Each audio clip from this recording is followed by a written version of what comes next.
Tonight's broadcast is made possible by Strack & Van Til, your favorite Indiana-made grocery store.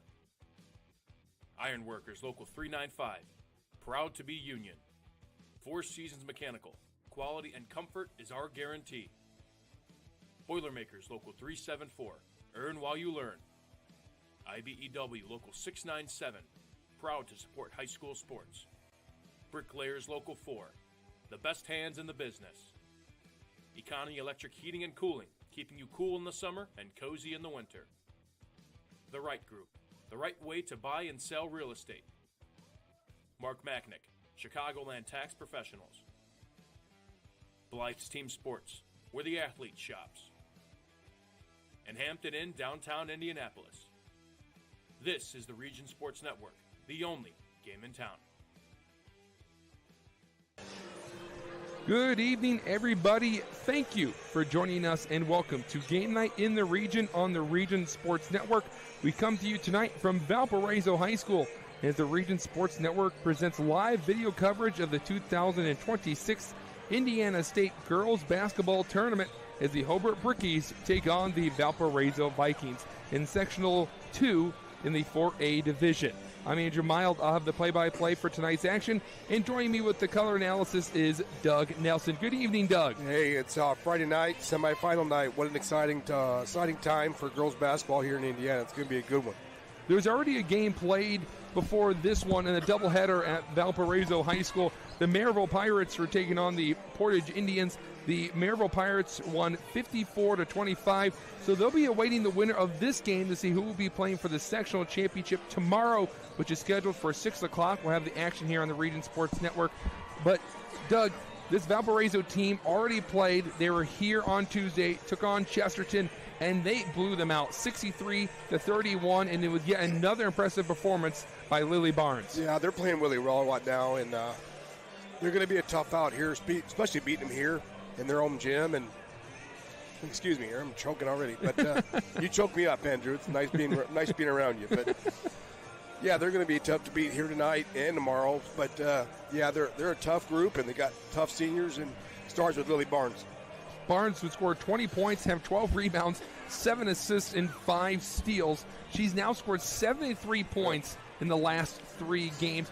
Going over to the other side for the Hobart Brickies, they're 10-12 on the year. They went 1-5 in conference play, but they at least finished the season strong, winning 3 of their last 4, and they are led by an impressive junior in Cora Crucina. She's coming in averaging over 11 points. Yeah, Coach Gregory does a really good job with that group, and it's hard for Hobart to compete in this sectional. It really is. That's the bottom line, but he's doing a good job, and he's got kids buying in, and they're working hard for him. For the Brickies, they improved from a 3-19 last year to 10-12 this year and have an opportunity to beat Valparaiso and head to a sectional championship game. The last time the Hobart Brickies have won a sectional title, you have to go back to 1999. We're going to take a break as you're watching Game Night on the Region Sports Network, the only game in town. Have you heard? Strack & Van Til was voted Best of the Region 2025 in several categories, including Best Caterer, Deli, Flower Shop, Food and Grocery Delivery, Fried Chicken, Place to Buy Produce, Place to Buy Seafood, Loyalty Program, and Grocery Store. We're proud to be recognized by our community, and we're committed to continuing to deliver the variety, value, and convenience you deserve. See for yourself what it means to be the best when you shop at Strack & Van Til.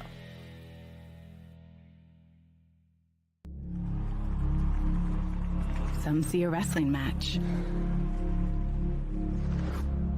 We see a 6-minute lesson in grit.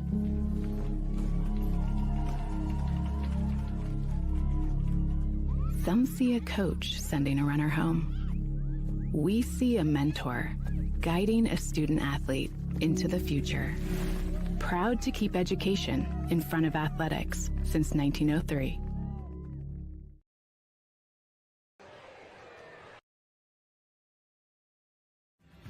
Thinking about what to do after high school? Consider a career with Boilermakers Local 374. As a Boilermaker apprentice, you'll earn while you learn. We offer excellent wages and benefits, and as part of our no-cost hands-on apprenticeship program, you'll learn from the best in state-of-the-art training centers and on the job. Become a union Boilermaker and get on your way to a great career. Find out more, visit www.local374.org or call 219-845-1000. Four Seasons Mechanical proudly serves Northwest Indiana, providing quality, reasonably priced, reliable service. With a quality and comfort guarantee, the professionals at Four Seasons Mechanical offer a wide range of services in heating, ventilation, and air conditioning. Whether it's residential or commercial, Four Seasons Mechanical is there 24/7. To find out more, the website is fourseasonsmechanical.com or give them a call at 219-756-7020. Four Seasons Mechanical, your indoor air quality specialists.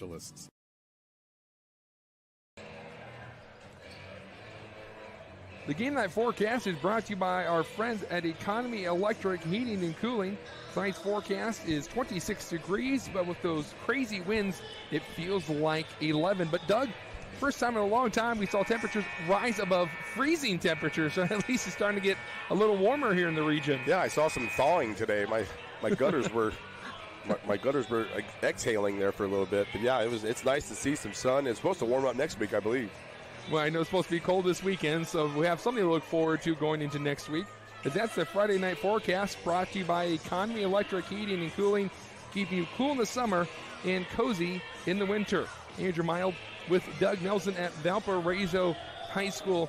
And Doug, this Valpo team has been incredibly impressive. They're going for a fourth straight sectional championship, and this comes into the second year of Kelly Kratz. She's really taken over this team and made her own after she followed up a future Hall of Famer in Candy Wilson, who left for Chesterton. For Kratz, she's 40-10 as a Valparaiso head coach. Yeah, she's a Chesterton kid. She played at VU, and her dad's on the bench with her, Tom Peller. So Coach Kratz is going to do a good job here at Valpo, and you know she's a really good hire for Valpo. So yeah, but it also really helps, and no offense to Coach Kratz, and she'll admit it, but it helps to have Lily Barnes being a senior too.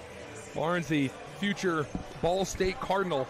But we had a chance to talk to Coach Kratz about this game, and she made these 4 points, which was stop Hobart in transition, win the rebounding game, play at their standards, and then eliminate the bad fouls, which we saw a decent amount of them against Chesterton on Tuesday. The one I like, Andrew, is the don't play down to Hobart. Yes. No offense to Hobart, Coach Gregory, but Valpo's not at their level. No. So Valpo, stay at your level. Don't go down to their level, and you're going to be just fine. I really agree with the win the rebounding game, because this Hobart team has really struggled to shoot the basketball this year, just coming in shooting around 27 as a team, under 20% from behind three-point land. But the reason they've been able to have a resurgence of a year is they rebound the ball extremely well. They generate a lot of second chance opportunities, coming in averaging 16.4 offensive rebounds per game. Yeah, they got size, you know, and as we mentioned, their rebounding's pure effort. So she's got them working hard and getting after it. We'll take a quick 30-second break as you're watching Game Night on the Region Sports Network, the only game in town. IBEW Local 697 isn't just wiring buildings. We're woven into the very fabric of Northwest Indiana. We're your neighbors. Our kids go to school with yours. We stand in the same bleachers cheering for the same high school teams. When you hire a union electrician, you're not just getting the highest quality work, you're supporting our community. IBEW Local 697, proudly powering our own. Old Man Winter is just around the corner, and that means temperatures will soon begin to drop. And a region winter is not the time to be left out in the cold. The professionals at Economy Electric Heating and Cooling can tune up that old furnace or install a new unit that can last for years. Your family deserves to stay comfortable this winter, and with 24/7 emergency service, comfort is just a phone call away. Economy Electric Heating and Cooling, 219-923-4441. Or for more info, the website is forajobdoneright.com. 21, so let's get right into introducing the team. 12. First, the 10 and 12 Brickies. Welcome back to the Region Sports Network as we're about to get the starting lineups for both sides. For the Hobart Brickies, They will start as the away team tonight. Their starting lineup will be Zaria Gilden, the senior shooting guard, Kura Krusina, as we talked about in the pregame show, Riley Weber, Samantha Stankich, and Alia Otero. And Doug, of course, we talked about Krusina and how season that she has had, but Riley Weber is the player to really watch out for, too. If you're going to follow what Kelly Kraft was saying about stopping Hobart on the rebounding, Riley Weber comes in as a leading rebounder, averaging 7.6. Yeah, she's got great size, and she's got great ability and mobility for her size. So she's a load in the paint. She's going to be a handful for Valpo to figure out here tonight. Good crowd on hand, as a decent amount of Valparaiso fans are still filing in here as they try to make one step forward towards the sectional championship game. Be sure to stay connected with all things Region Sports by supporting and following us on social media. Or is active on YouTube, Facebook, Instagram, X, and online at regionsports.com. Celebrating over 25 years, we're proud to still be the only game in town. Another big point, too, Doug, is watching this Valparaiso team rattle off 10 wins in a row. Something that's really stood out to me is how well the Vikings can rip the ball away. So for Hobart, they're going to have to protect the ball tonight if they're going to have a chance. Yeah, Hobart comes in averaging 24 turnovers a game. That's tough. That's hard, and especially against Valpo's 1-2-2 trap. That's a recipe for disaster if you're a Bricky fan. So Valpo feeds off that, too. They're going to score, and they score in bunches. And if you're Hobart, you want to limit those runs. Right. You can't allow those big crooked number innings we talk about. Yes. We joke about in baseball, but limit those runs and try to stay up with Valpo as long as you can. For the Vikings in their win against Chesterton, they induced 31 turnovers. That is an incredible stat considering they allowed 31 points. Their starting lineup is Cadence Clark, the commit to Grace College, Bree Finn Cannon, Lily Barnes, Delilah Kincaid, and Cheyenne Brown. It's a group that plays a lot of basketball. Yes, and it is. They're very athletic, as you mentioned. Clark, the granddaughter of Coach Campbell over here from Chesterton, a longtime coach, and been at Chesterton for like 40 years, and did an amazing job there. But Candace can spot up and shoot it, and you got Cheyenne and Delilah, Delilah is going, going Division I softball. So just athletes, and they compete.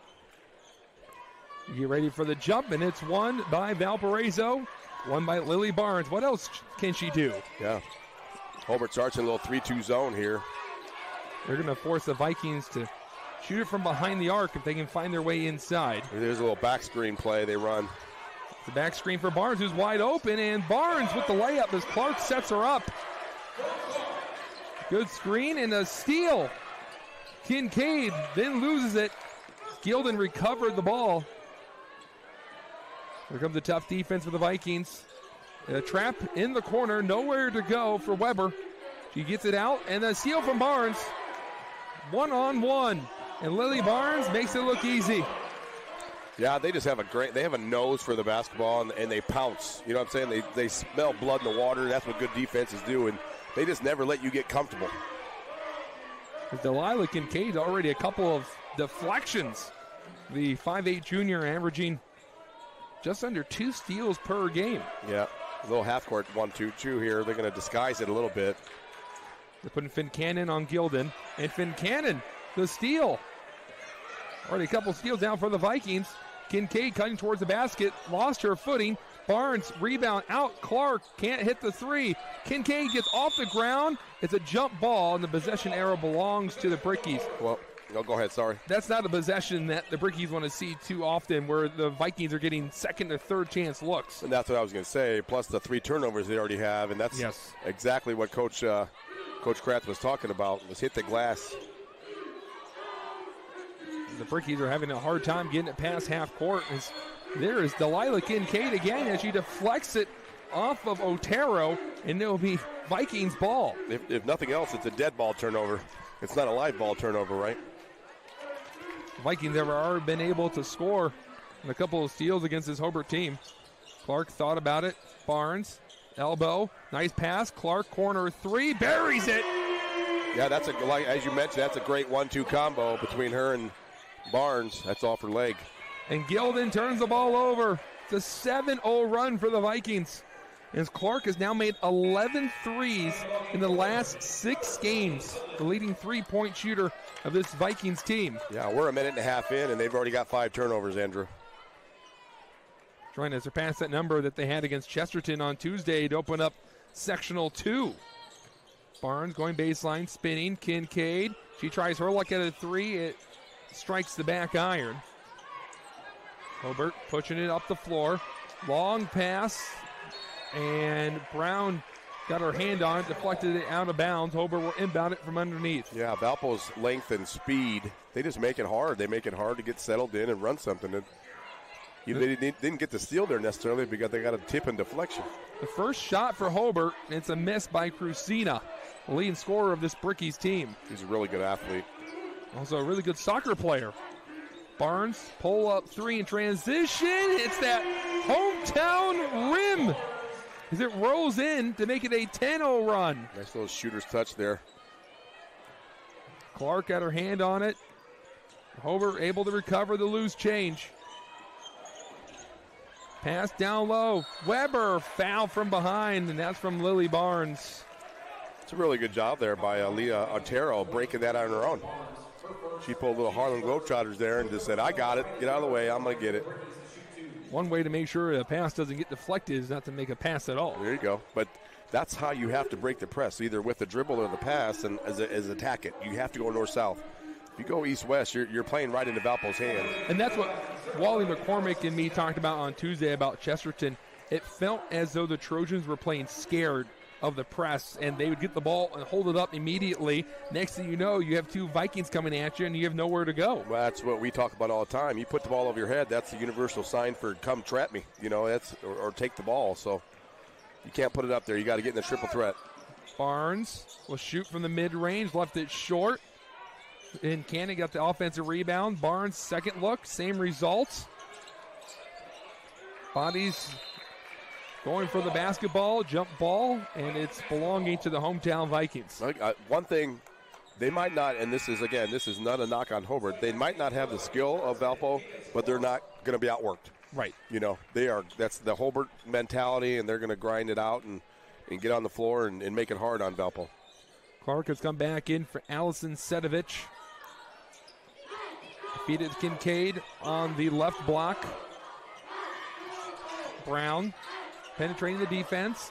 Barnes, straightaway 3, can't get it to go. And Weber with a tough rebound. Yeah, I'm telling you, she's a load. Weber is senior with 6 rebounds in the most recent game against Hammond Central and a travel. She's just hard to move. She's a strong kid, and when she gets it, she's not giving it up. No.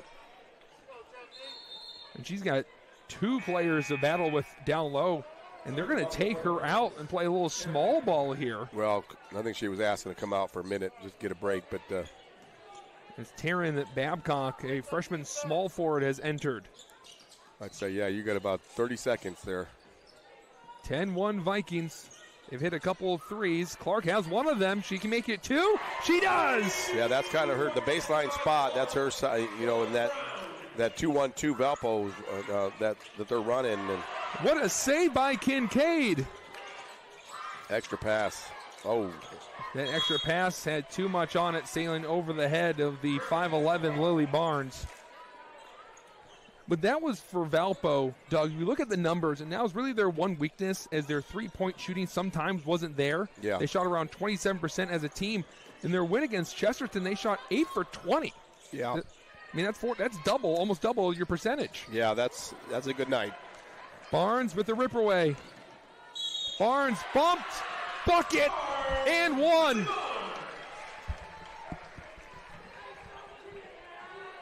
Lily Barnes putting on a show already. She's up to 9 points. We're not even halfway through the first quarter. The foul will be on Crucina. And Barnes at the line for the first time. She gets it. Lily Barnes up to 10 points in the first quarter. And she's no stranger to scoring 30. Lily Barnes, another steal. Barnes 3. Line drive is short. Brown trying to make a play for Valpo, but it leads to a Hobart steal, and then there's a bump over by the DAC logo and a foul on Kincaid. One of those silly fouls that Coach Kratz talked about. But an aggressive one, still going for the long pass, see if they can rip it away. Yeah, try to get in the passing lane and anticipate. Go to the ball, not the player, right?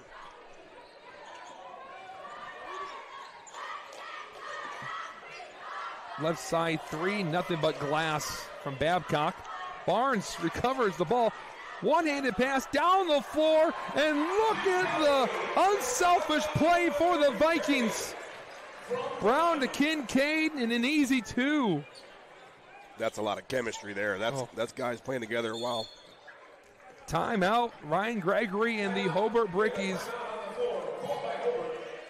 It's a 30-second timeout, so we'll stay right here. And Doug, this game has opened up just as we thought. The Vikings playing great defense, leading the easy transition offense, but even their set plays have been working. This Vikings team has come in motivated in this sectional. Yeah, when they're engaged and ready to play, they're going to be, like we said, they're going to be tough to beat in this sectional. And it's going to, as we mentioned, and I'm sure we'll talk about a little bit more, the next level next weekend will be a little tougher if they're fortunate enough to advance. But with Warsaw sitting there waiting and maybe Northridge, so. But they're playing like seniors and they're playing like they're supposed to. Warsaw, a team that the Vikings lost to this year, one of their two losses. Warsaw beat them by 12. The Vikings' other loss was Hamilton Southeastern. That game was only decided by 3 points.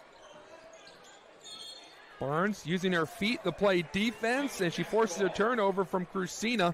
She dribbled it off one of her pink shoes. That's what I really like about Barnes. Of the many accolades that she has and her skills, is she's so solid. She's a big kid. She got that and one play. She just runs through people, and that's why she's going to be successful at the Division I level going to Ball State.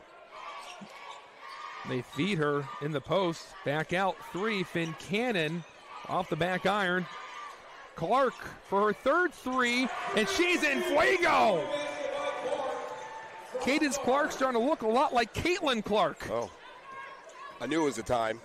You were going to say that. I didn't know it was going to be in the first quarter. I knew that was coming. I didn't know when it was coming. Well, when you hit 3 threes in the first quarter, I think you've earned it. Yeah, I'd say that's her spot. She had 3 threes in the last game. Crucina heaves one up, and it's no good. Barnes downhill, pass. Clark had to regain it. Finn Cannon mid-range, no. Brown got an offensive rebound, missed it. Now there's a wrestle for the ball, and a jump ball finally being called as Samantha Stankich tied up Brown. It'll be Hobart ball. I love it's kind of, I know it's kind of cliche and it's on the back of their shooting shirt, but I love the Valpo energy. Yes. They're not playing down to Hobart right now, and they're coming out making a statement. Maryville's here somewhere and watching this ball game, and they're going to make a statement here that tomorrow is not going to be easy.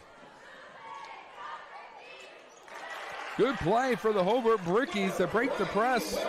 That was a feed from Otero to Weber, who just came back in for Hobart. Yeah, good strong finish by Weber. Brown, no-look pass. Corner three. Rolls off. Vikings pull down the board. Barnes, get to the corner, back to Barnes. She attacks, gets to the cup where she's hit, and she'll go to the line for 2. Yeah, that's what I'm saying. She's not afraid to play through contact, and she seeks it out, and she's going to get to the free throw line. But nice ball movement there by Valpo, huh? I was just about to say that. That ball is whipping around like an orange blur. Just very unselfish. They could have shot 2 or 3 of those. Well, let me ask you a little trivia question here. In their last game against Chesterton, the Vikings had 22 made field goals. Do you want to know how many of them were assisted? Because you're asking me, it's got to be pretty high. So I'm going to say 20. 17. Okay. 17 out of the 22. And then you also have to incorporate how many times Lily Barnes stole the ball away and ran down the floor and scored by herself. Right. That's a pretty efficient night, right? It was a pretty good night for the Vikings and all. Because when you talk about this sectional, it starts and ends with Valparaiso and Chesterton, and some say that Tuesday game was already the championship. Yeah, and they always seem to play each other pretty early in that draw. They might as well just put each other in a bracket and go ahead and pick everybody else. Maryville beat Portage, and Hobart got the bye. High arcing three off the rim. Recovered by Hobart. They're out in front. A good hustle by Sedovich. Forced the miss. Hobart can't make a shot right now as it's 5-on-2. Reinforcements have finally arrived. Barnes with the rejection. Football pass down the floor. Kincaid layup. Yeah, Valpo was slow getting down the court there. That was odd. Yeah, and Hobart had plenty of shots at it, but 5-on-2. There's winds in the sails right now with the Vikings ship. They're up 22 points already in the first quarter. I think this is coming from a coach's standpoint and a player's, and you've seen it too. But I think Lily's kind of out there trying to get hers now because she's not going to be playing 4 quarters. She might not play after halftime. Watched her in that game on Tuesday. She played more facilitator than scorer in the first quarter. But once everyone got going and they were all on the same page, then she scored 20 for the next 3 quarters. Well, you know if it's crunch time, she's going to be taking a shot. Kincaid with the switch just inside the free throw line. 24-point lead. She's a probable Indiana All-Star. There's talks of her being a McDonald's All-American. Yeah, she's got the whole full game. She's got it all. For Barnes in her illustrious career in Valpo, she scored over 1,900 points, gotten over 700 rebounds, 500 steals, 500 assists, and 100 blocks. That's not a bad run, huh? She's the all-time leading scorer in Valpo girls history. And that's saying a lot, Andrew. There's been a lot of talented players wear the green and white here.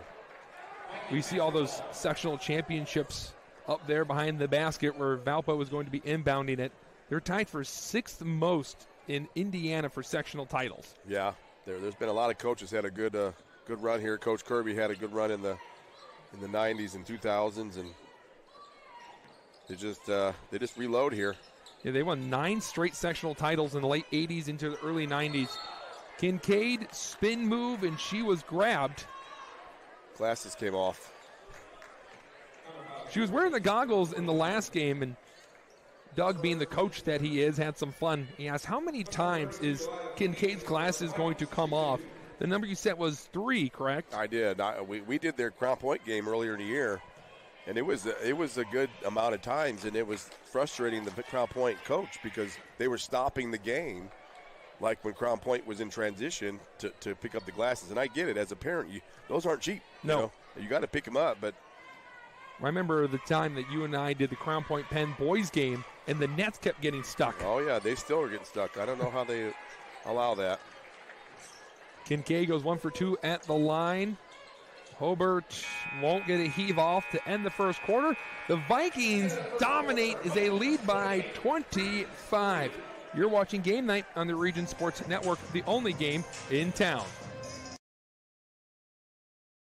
Earn while you learn from the best hands in the business. The Bricklayers Allied Craft Workers for Indiana, Kentucky Apprenticeship. That's right, this is a paid apprenticeship. I'm getting an education while learning a trade and getting paid for it. The thing that surprised me the most about this apprenticeship program is the respect I have received after the proper time and training. Classes start soon, so apply now. There are training centers throughout Indiana and Kentucky. We are the Bricklayers and Allied Craft Workers for Indiana, Kentucky Apprenticeship. The best hands in the business. Calling all current and future homeowners in the Northwest Indiana area. Whether you're buying or selling, Brent Wright is here to make your real estate journey smooth and successful. With years of experience, personalized service, and a deep knowledge of the market, Brent will help you find the perfect place or get the best deal for your property. Call today at 219-406-7195 and take the first step towards your real estate goals. Contact Brent Wright, the right way to buy and sell real estate.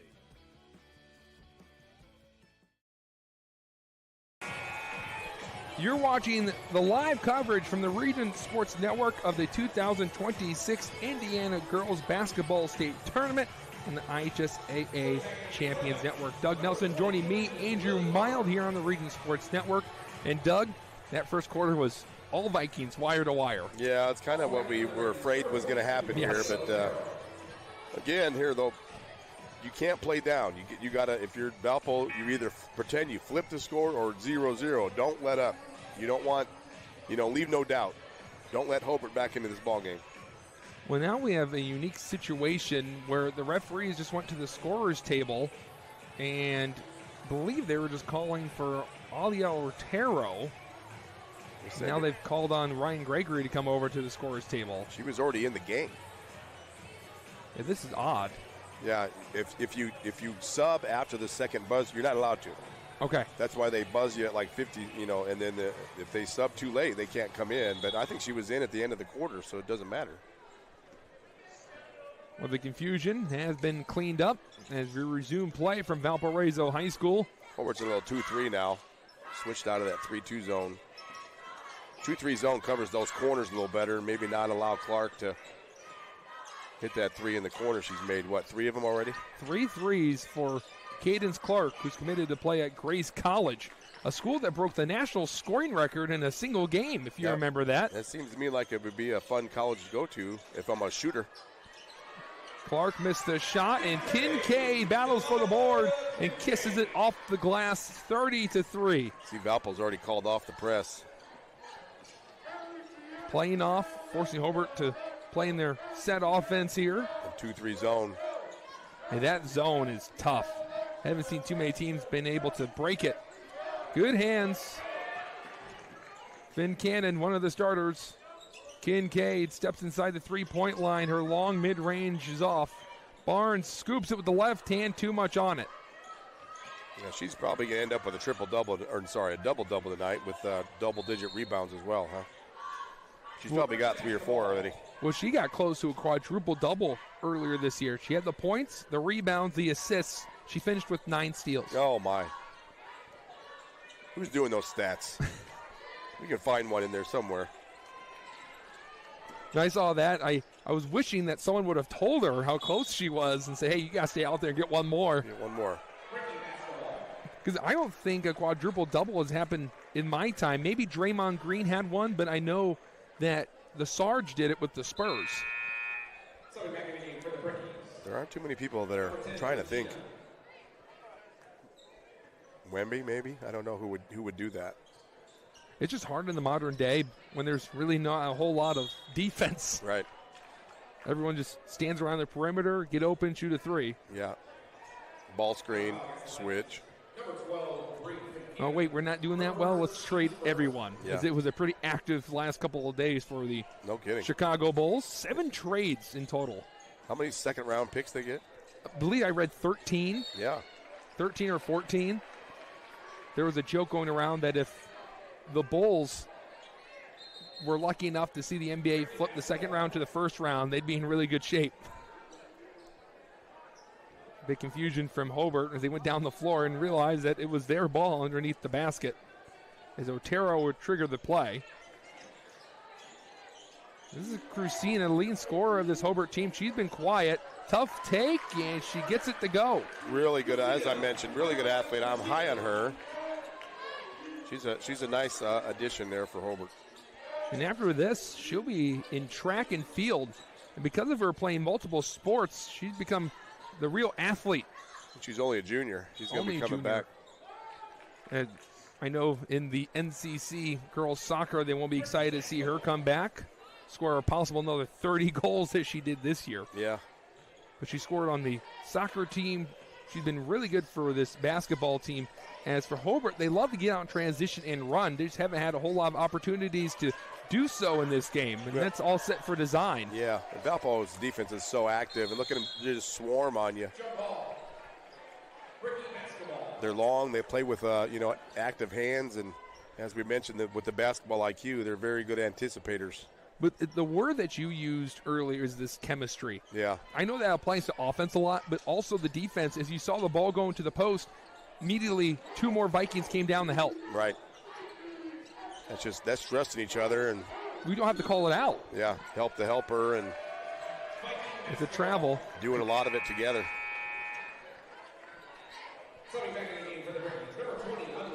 But you're starting to see why, ladies and gentlemen, if you haven't watched this Vikings team, why they've been so good and why they've been then talk of girls basketball in the region. They've won the DAC the last 2 years. They won the regional title the last 2 years. The one they won in 2024 was their first one in 20 years. Mid-range rolls in for Cheyenne Brown. But there's not one part of their game that feels like a weakness. Well, again, it starts with Lily Barnes, but the supporting cast is really solid. I mean, that's a good group to build around. And that's interesting. I thought Valpo touched it. That's also the supporting cast is massive. Yeah, Campbell not Campbell, but Clark and Brown and Kincaid's also been extremely good. Yeah. A clean block by Weber. Any one of them go off and get, double digits any night.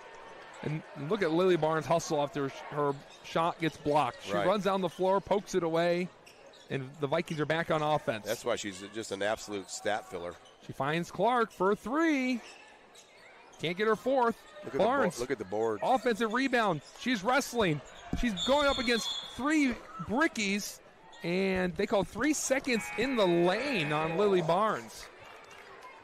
She was going up against like three brickies. Yes. Just hanging on her arms, but that's her game. She's not afraid to bang inside, and she can shoot from the perimeter as well. And that's why we talked about those stats. She's well-rounded, and I'm excited to see what she's going to be able to do in the next level at Ball State. I know these Vikings fans are going to be disappointed when it's all said and done for her, as a layup goes down for Riley Weber.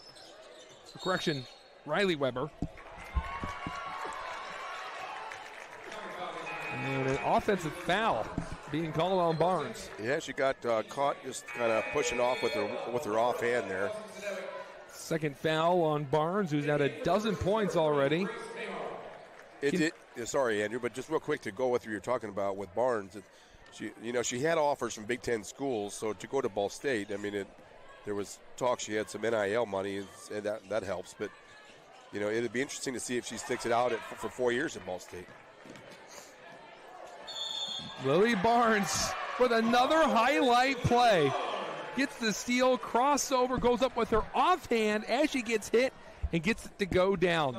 And, Doug, I think we just got our proud to be Union home play of the game. Yeah, that's a good candidate so far, but she's also filling that stat line for that triple-double you're talking about. She's already had a few triple-doubles, 9 triple-doubles this year for Lily Barnes. And she was close in the last game. Just needed 3 more assists, but she didn't play for the last few minutes of the Chesterton game. Barnes up to 15 points. And she's doing it against a really good schedule. It's not like she's playing slouches, As we said, their 2 losses this year were against teams that are ranked within the top 12. Otero couldn't put the brakes on in time. She travels. 4 minutes to go in the second quarter. Andrew Mile with Doug Nelson on the Region Sports Network. Winner will face off against the Maryville Pirates tomorrow at 6 o'clock for the sectional title. The Vikings will look to win their 4th in a row. In and out game. Here's a 3. Pure. Cheyenne Brown making it rain from the corner. And give Barnes an assist.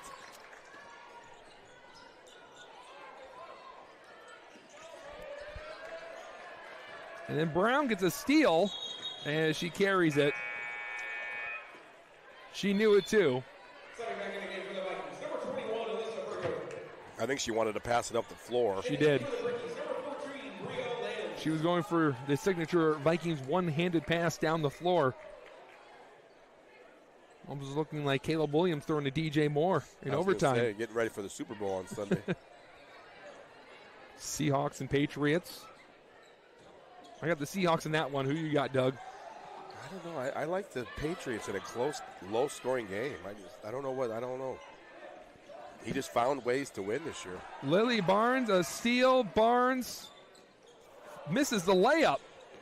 And then Barnes just wanted to get another rebound, it appears. Yeah, she pulls it down, goes to the other side, and she's up to 17 points. She wants one of those me-bounds. Did you ever see that video of Giannis, who was a rebound away from a triple-double? He had the ball by himself on his basket, shot it, missed it on purpose, and then grabbed it, so he got it. Don't give that. You can't give that to him. Put an asterisk on that. I think they went back and changed it. Yeah, I think I read that. I think I heard that. We're seeing Barnes and a lot of the starters come off the floor. Yeah, as I mentioned, I would be surprised if, she's not, as I mentioned, she won't see the fourth quarter. I don't know how much in the third quarter she'll get. The Vikings are already up 33, and if they go into halftime up by 35 or more, there'll be a running clock to start off the second half. Just great ball movement again. Step back three. Rolls off. And a jump ball. And the arrow belongs to the Brickies. And you said it once the Vikings entered this second quarter. Does not take your foot off the gas. And even the bench players, as that was Allison Sedovich that was trying to get a rebound away from the Brickies. Yeah, Allie does a good job. And, again, she's a kid that plays a lot of basketball in the offseason. I thought that was tipped. Okay. They're calling over and back on the Brickies the second time. They've committed that violation in the second quarter. Yeah, they just have a lot of kids that have tallied a lot of basketball minutes, and you can't. That experience isn't all about practice. You got to get some game experience too. Sedovich thought about it. Instead, moving the ball around. And that's Bowen, who's in the game for the Vikings, in the corner. Back to the top. Clark. Kincaid. She's being triple teamed. Under 2 minutes. Kincaid. Right wing three. It rolls in. The Vikings are dialed in from downtown. Yeah, it's nice when your high post can step out and shoot a three like that from 20 feet. 36-point game. Yeah, you don't know, as you talk about, just kind of pick your poison. Kincaid, steal. Kincaid can't get the lucky roll as it rolls on the cylinder for a minute. And Kincaid going baseline. It's ripped away. And it rolls back in the arms of Kincaid. And this time they will call a foul. Well, I've got Hobart already unofficially with 19 turnovers. Wow. They're just, the Valpo Vikings are just, they just keep coming. Even, this quarter they've been going a lot with half-court defense, but they hang around on rebounds sometimes, and you don't want to. I mean, I get it. You don't want to.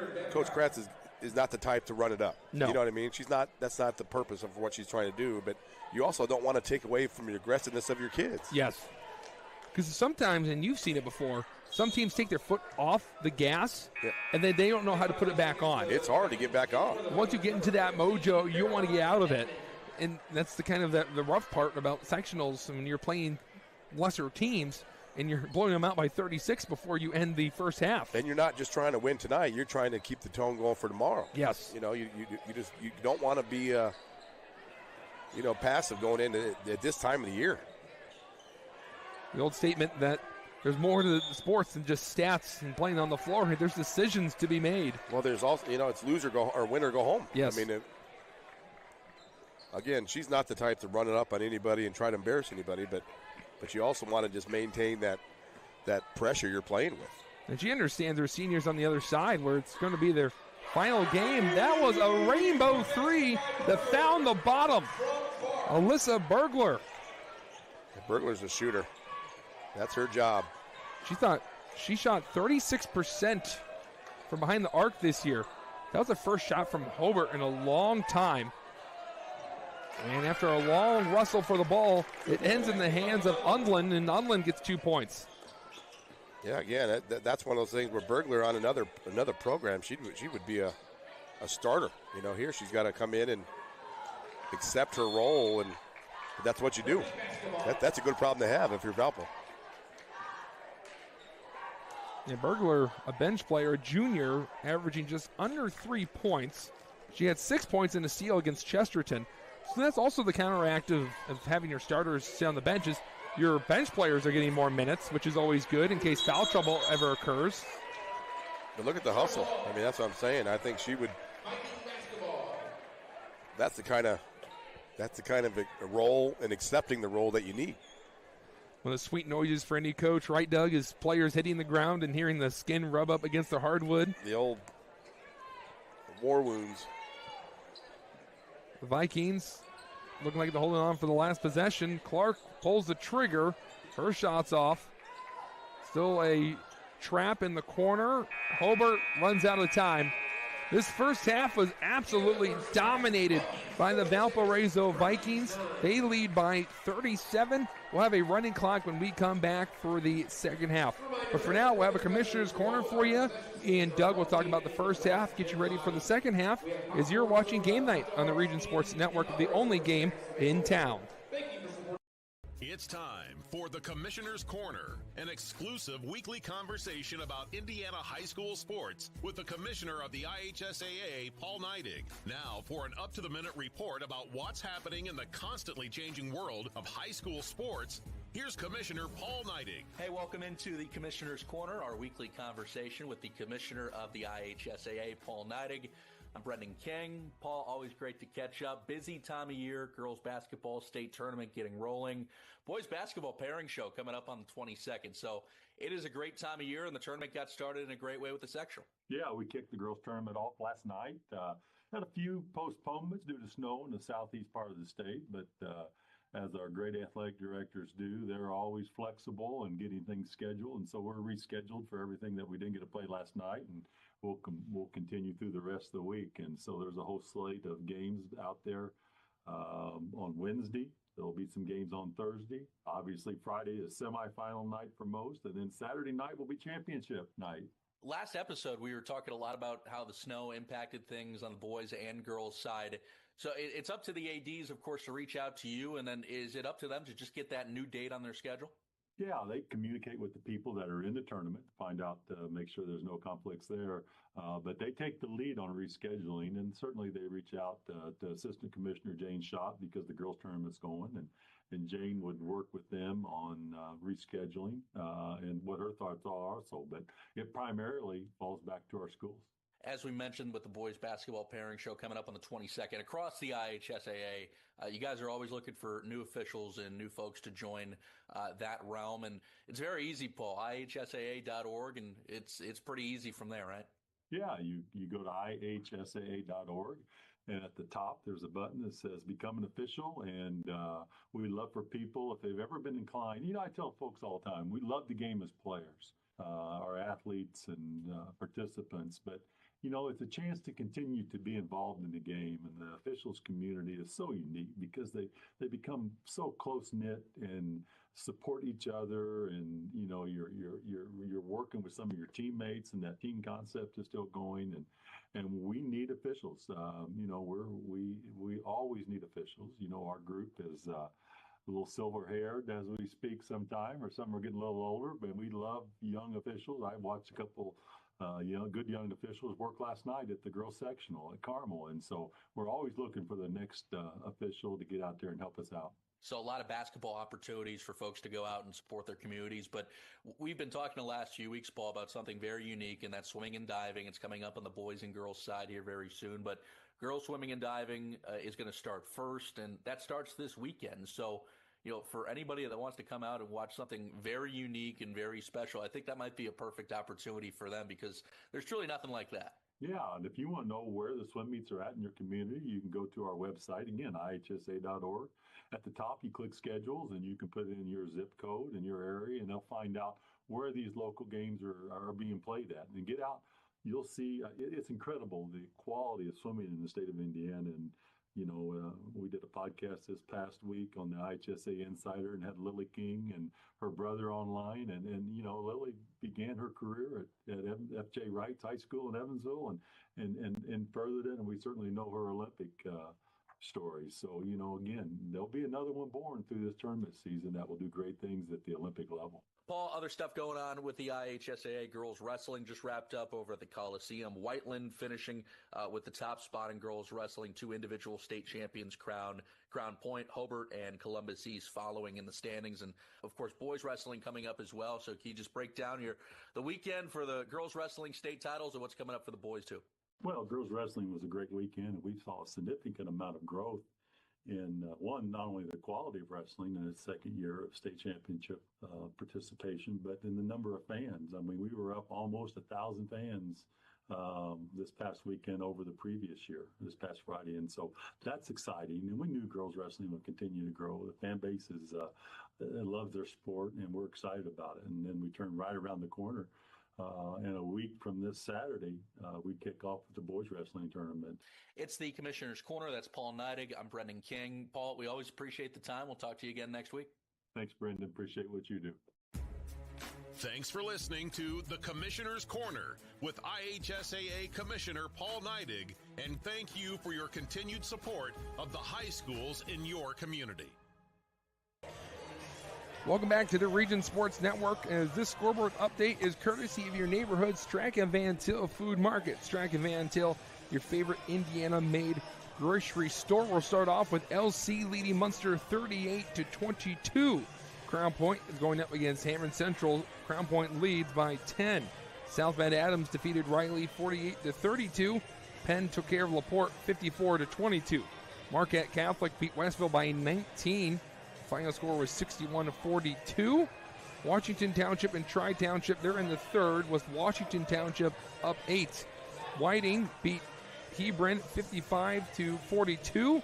And Drain and Wheeler 27-20 there, the 59ers leading. Highland up 10 on East Chicago Central. Griffith and Bishop Knoll in the early parts of their game. Griffith leads by 9.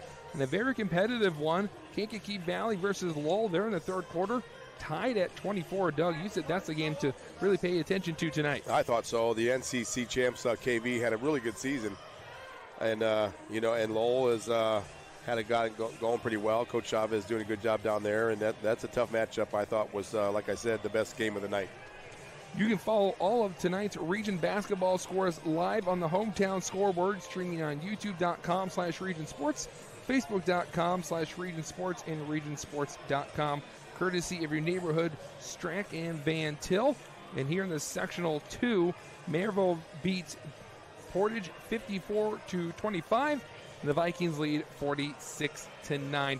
We will take a break, and then we will come back to discuss the first half, get you set for the second, as you're watching Game Night on the Region Sports Network, the only game in town.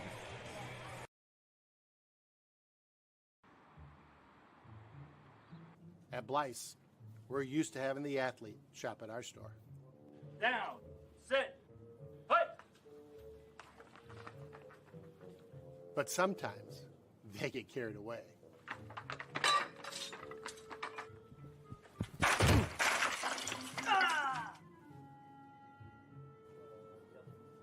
Blyce, this is where the athlete shops. When it comes to your money, you deserve more than just numbers on a page. You deserve someone who sees the full picture. Meet Mark Machnick, one of Northwest Indiana's most trusted accounting professionals. Whether you're running a business, planning for retirement, or just trying to make sense of tax season, Mark Machnick, located in Highland, makes it simple, personal, and believe it or not, painless. Contact Mark and his team today at 219-595-5290. Mark Machnick, CPA.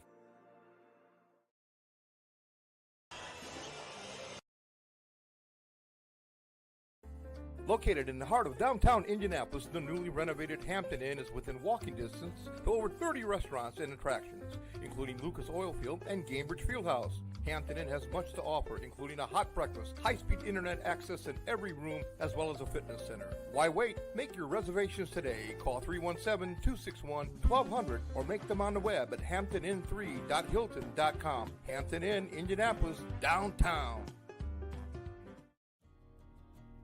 At American Testing Services, based in Hobart, Indiana, we specialize in NDT drone inspections and heat treatment services for local mills, fab shops, and facilities across the country. From Northwest Indiana to nationwide, we deliver precision, safety, and reliability. American Testing Services, America's trusted name in NDT.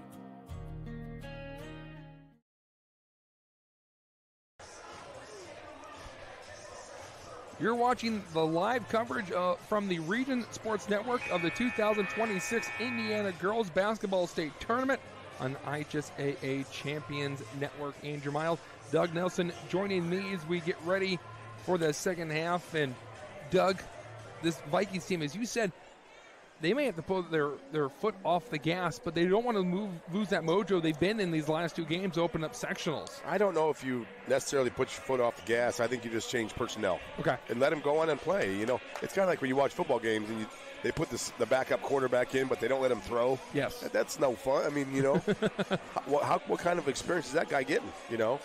So it looks like their starters are coming out on the floor, but they're not going to play very long. And as I mentioned, you know, for their own well-being, and Coach Kratz she's a classy kid, and she's going to do it the right way, and she's not trying to embarrass Hobart in any way.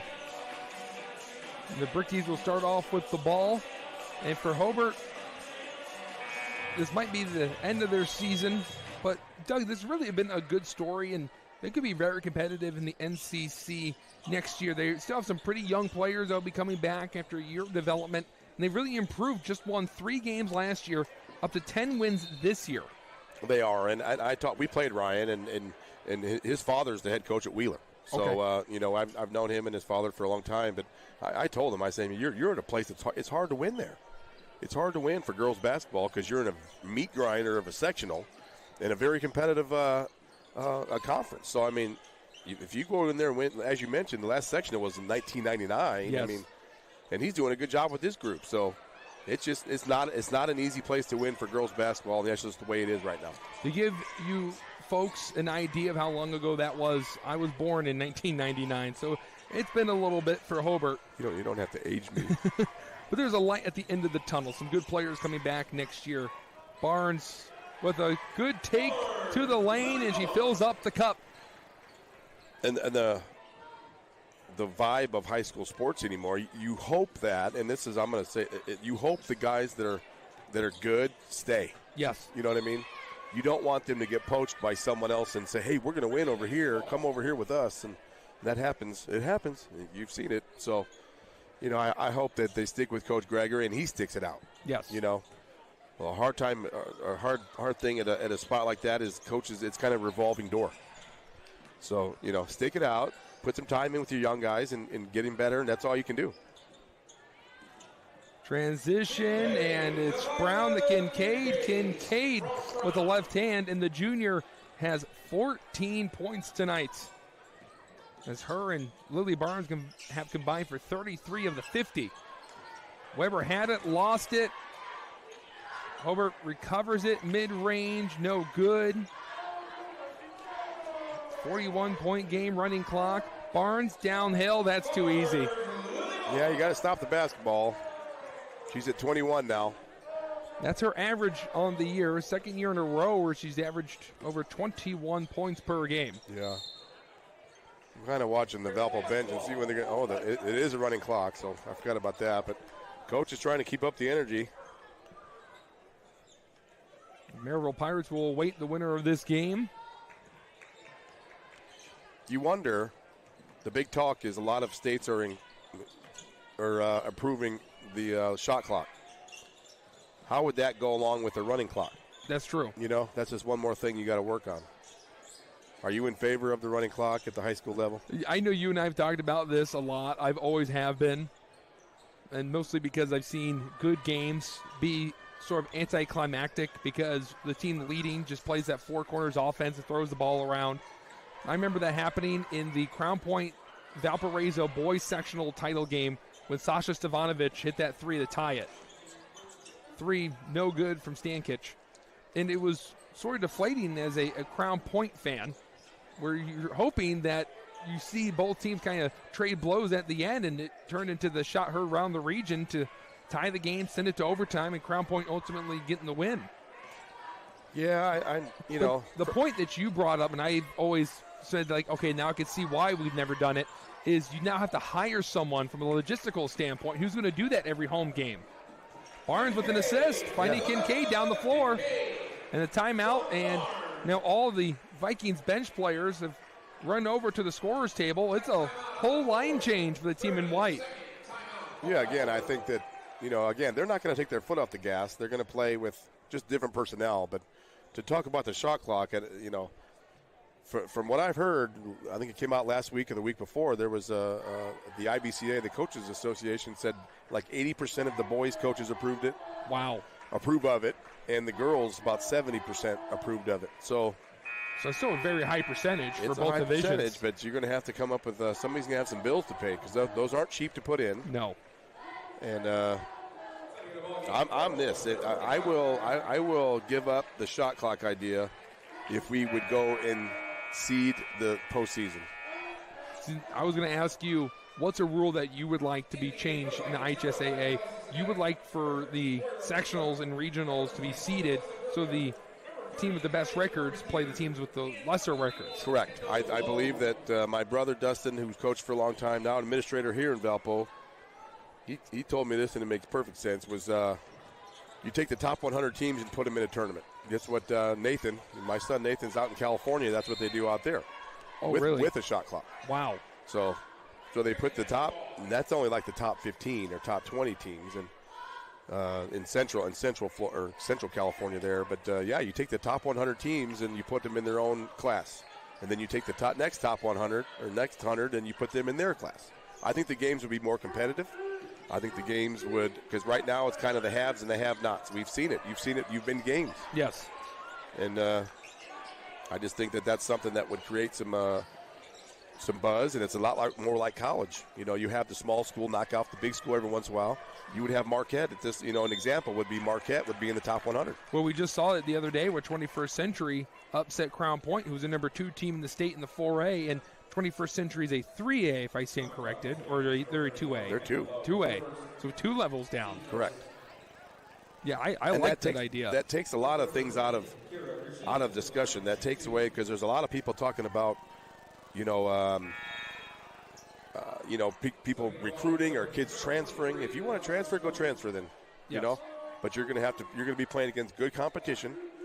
And and you talk about there's always been in other states the parochial schools play in their own class, okay?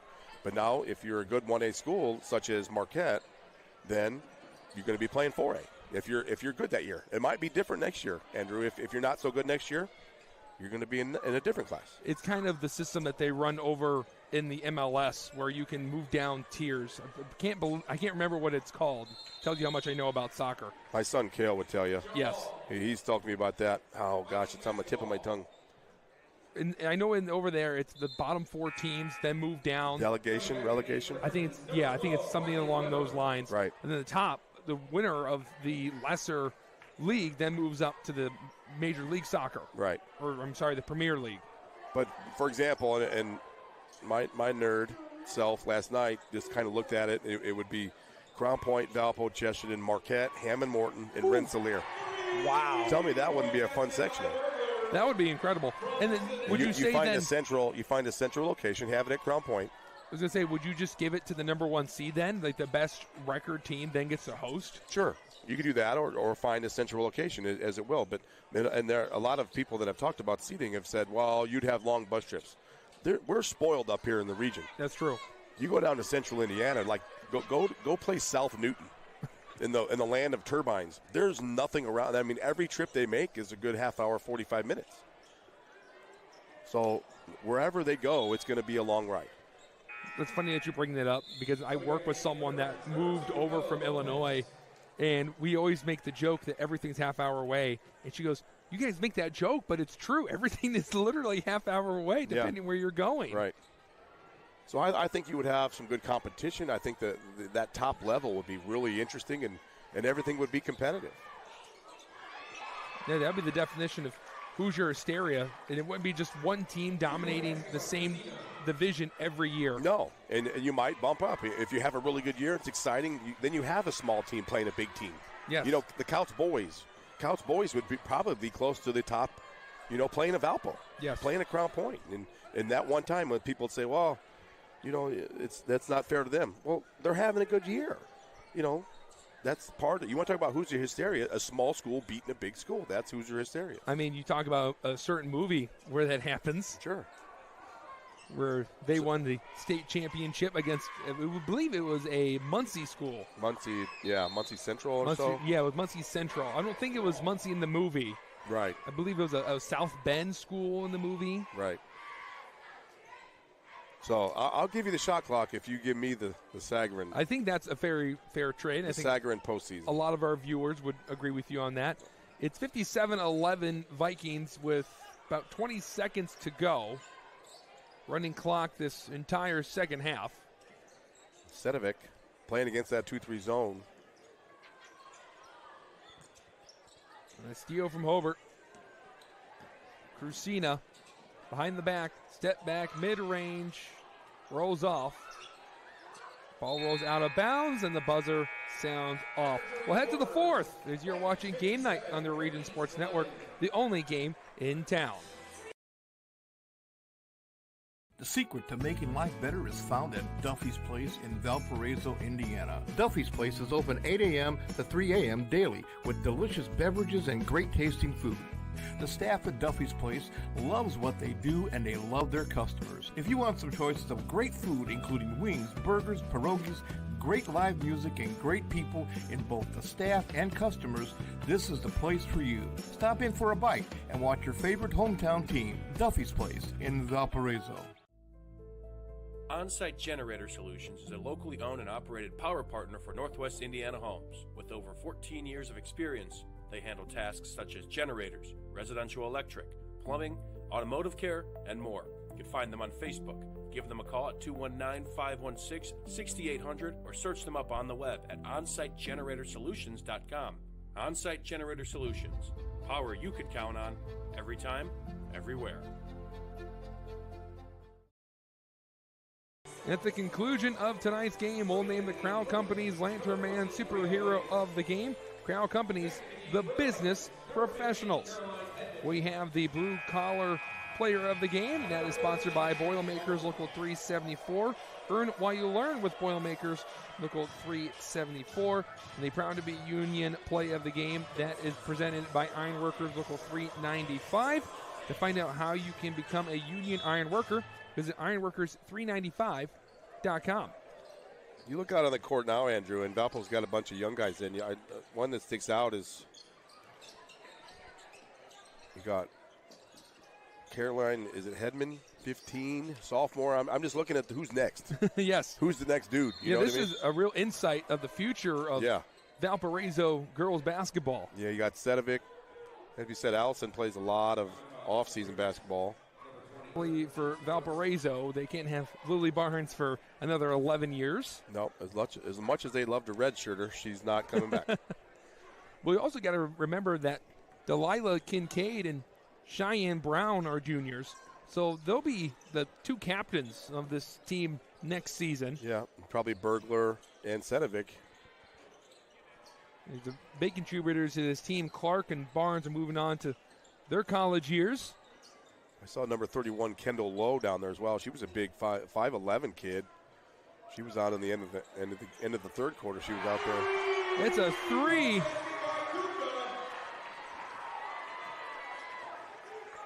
Good shot with the left hand. By Kuka. Jump ball. That's got to be exciting, though. You come in not expecting a whole lot of time, especially in postseason play. Your first shot, a three, and you got nothing but net. You'll remember that forever. Oh, yes. Sectional semifinal. There's a one moment of getting your first bucket as a varsity player, and then there's getting your first bucket in postseason play. Yep. Another side of this, we'll see when Coach Gregory starts taking his seniors off the court. Again, we talked about it the year that Riley Weber's had. She's a senior, and it's just that part, and we've talked about it in all sports. It's that the other side of the coin, right? The season's got to end for everybody but one team in 4A, and it's just that's just how it goes. Another three. It's Alyssa Bergler with her second. Bergler has 9 points on the night.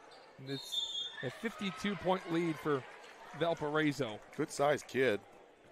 I want to say this, too. The Vikings do a really good job of developing their bigger players, right? A lot of high schools, I feel, once they see somewhere in around 5'11", 6 foot, they just want to send them on the block and say, grab the rebounds and score in the block. But we saw, as you said, with Delilah Kincaid and Cheyenne Brown, they were stepping out and shooting threes alongside also rebounding. Yeah, you want to let athletes be athletes, right? Exactly. I mean, as we mentioned, I know Cheyenne Brown plays a lot of off-season basketball.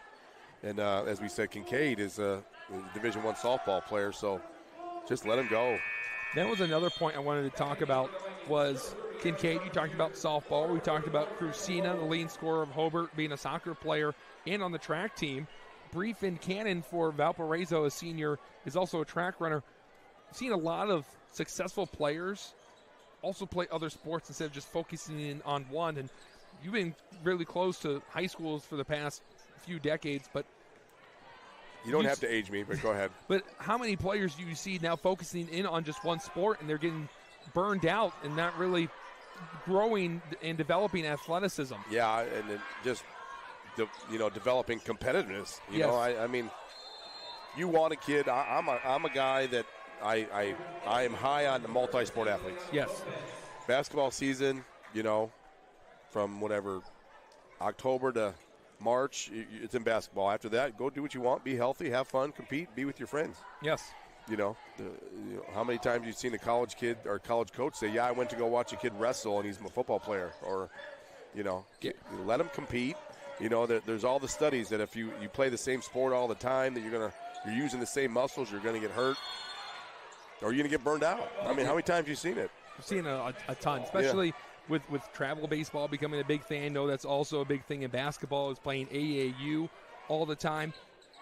But you're right. I mean, you watch the NFL draft and you hear him say, hey, this guy was a wrestler, so they know how to gain leverage. Right. For basketball players, we've seen some standouts where they were volleyball players. Correct. So they were jumping all the time, and that translates to other sports. Yeah, hand-eye coordination covers sports. Yes. And you've seen it, and as you said, with baseball and basketball, baseball guys are playing, 9 and 10-year-olds are playing as many as a Major League Baseball player. Oh, my goodness. Just playing 5 or 6 games every weekend, and in AAU tournaments, playing 4 or 5 games in a weekend, and just getting burned out and hurt. And that also racks up on the wallet a little bit for the parents, for the hotel, the food, no question, the park, to get in to watch your kid play. You know you've already paid the dues to get them on the team. And we had that with our boys, and you know that with Nate. And, yes. My wife would be in one town with Cale, and I'd be somewhere else with Nathan, and we would try to catch up somewhere on a Sunday if everybody kept winning on a Sunday in tournament time. But you're taking a break from a game, and Cale's playing. You got FaceTime, so you can watch him play too. Yeah, we're watching stats, and my wife is sending me video of at bats and stuff like that. And thank God for Game Changer. No kidding. As long as the right person was keeping it. That's true. Give it to the option D, and they don't know the difference between an error and a hit. Yep. Unless it's their kid, and it's a hit. I want to ask you this. You've been around girls basketball this year. You coached over at South Central. Outside of Valparaiso, is there any other teams that really stand out to you that could possibly make a run down to Indianapolis? From the area, I believe Marquette can make a run. They're going to be challenged here, probably at the semi-state level, and there's also and maybe the regional level, but it'd be semi-state because Elkhart Christian's pretty good in the 1A level. 2A, Rensselaer is really good, man. They played in the state championship last year. They're really good. In 4A, it's going to be tough. It's going to be tough to get past Warsaw at the regional level because they're strong and they're gifted and they can shoot the lights out. So I think right now it's going to be at the lower levels is our best chance right now. I've heard really good things about Warsaw's gym too. Haven't been there yet, but Crown Point or Valpo could run into them, and we'll see what happens from there. If those teams get through their sectionals, Crown Point was beating Hammond Central, the team that won that sectional a season ago, and the Vikings, they are less than 2 minutes away from punching their ticket to a sectional title game with DAC foe Maryville. I think the winner of this sectional would play Warsaw. Okay. And the winner of sectional 1 would play the winner of that Penn sectional. Okay. So in which Penn blew out LaPorte tonight. Yeah, Penn looks like the favorite on paper there as well. So you always got to go through Penn to get out of the North at the 4A level, but that's going to be 2 challenging games for Valpo and whoever comes out of sectional 1, which is probably Lake Central. I'm really excited about Marquette Catholic. I saw them play Lake Central, and they remind me a lot of Valpo, but without the size. They play with speed, good passing. They can shoot the ball really well. As the Vikings will get a defensive stop. Weber, the senior for Hobart, jumping on top of it, jump ball And we're under a minute. And, Doug, I think this would be a good time to start handing out some awards here on the Region Sports Network. We'll start off with the Crown Company's Lantern Man Superhero of the Game. Crown Company's proud to recognize the superheroes on the basketball court. And I know it's starting to sound cliche for how many of these she's won every time the Region Sports Network has broadcasted one of her games, but it really is Lily Barnes, Doug. Well, she's a special player. She is. It's a pleasure to watch her play. And, we only have so many games that we're going to have a chance to watch her play and before she moves on to the next level. But, yeah, she's as good as we've had up here in a while. And great kid. And, like you said, she facilitates, she scores, she does what she's got to do to win, and she's always got a smile on her face. I was telling Doug and our producer, Zach Stanelli, that for the first time in my broadcasting career, I pulled up a preview and saw the leading scorer, rebounder, passer, steals, blocks was all the same player, and that was Lily Barnes for Valparaiso this year. Yeah, she probably rewrote the entire record book for Valpo. She's got to be top 5 in nearly every category. We already said she's the all-time leading scorer for girls basketball at Valparaiso. Take down the floor, and Crucino will draw some contact, go to the line. Not only will Lily Barnes win the Crown Company's Lantern Man Superhero of the Game, she'll also win the Proud to Be Union Play of the Game presented by Ironworkers Local 395. Go to ironworkers395.com to start your future as a union iron worker. And, Doug, we went with Barnes' and one play in the second quarter. Yeah, nice little spin move there. Got a steal, about 4:08 left in the second quarter. Little about the half court. She got a pick, and she went right to left and weak hand and spin move and finished it off and got the N1. So, yeah, that was just kind of a very typical of a play by Lily Barnes. And then the blue-collar player of the game brought to you by Boilermakers Local 374. Learn about apprenticeship programs and more at local374.org. And, Doug, for me, I'm going to go with a senior playing in her last game. She battled for the rebounds, even though she had 2 players her size, that being Riley Weber. She had a great year, a great career here at Hobart, and it ends here against the Vikings. No question. Again, she's one of those kids that she could change this program. Yes. You know what I mean? She got things. She got a winning or a record that's better than they've had, and they're making progress. And like I said, hopefully those kids stay there, and it's because of kids like her. So, yeah, that's a great pick. The Vikings win by a final of 63-15. They now go to 22-2. They've won 11 games in a row, all 11 by double digits. In Hobart, they will finish a pretty good season at 10-13, improving from their 3 wins from just a season ago. Doug, any final thoughts before we wrap it up here tonight? No, congratulations, Coach Gregory and the Lady Brickies for a great season and keep working. But just like I said earlier, it's a treat to watch Valpo play, and they're going to be really a handful for Maryville tomorrow night. And that game will be broadcasted here on the Region Sports Network. Tip-off is at 6 o'clock as the Vikings look to win their 4th straight sectional for the first time since the early 90s. The Pirates looking to play spoiler and punch their ticket to a regional championship. From management, Chris Ramirez, our executive producer, operations manager, Rich Castillo, coordinating producer, Zach Miller, that's Miller with 2 eyes, and the sports director himself, Mike Dewan. We want to give out some special thanks to Ryan Gregory, the head coach of Hobart, and Kelly Kratz of Valpo. The ADs, Mike Black of Hobart and Stacy Adams here at Valpo. He's been doing a great job running these sectionals for the Tuesday and Friday games. 1 more to go tomorrow. And, of course, the viewers at YouTube and Facebook and IHSAA Champions Network. For our camera operator, Paul Vila, our producer, Zach Stanelli, and my partner, Doug Nelson, I've been Andrew Mild. This has been Game Night on the Region Sports Network, the only game